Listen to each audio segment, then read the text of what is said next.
Адам Горданов назначен руководителем управления Федеральной службы судебных приставов по Ингушетии. Удостоверение назначенцу вручил сегодня заместитель директора Федеральной службы судебных приставов, заместитель главного судебного пристава России Владимир Воронин в администрации главы Ингушетии. Янузбек Евкуров высказал слова благодарности гостю за визит в республику и участие в представлении нового руководителя управления Федеральной службы судебных приставов по Ингушетии. Глава выразил уверенность, что Адам Горданов справится с поставленными задачами и отметил, что некоторое время ведомство работало без руководителя.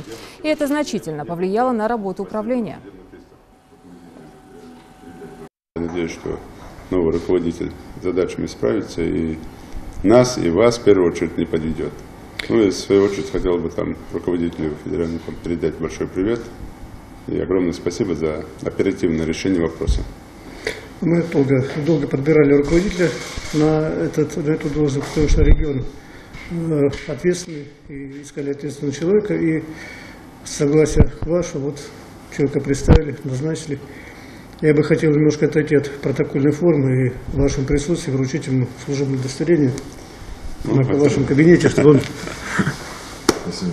знал, где ему вручили. В метро будешь ездить бесплатно теперь.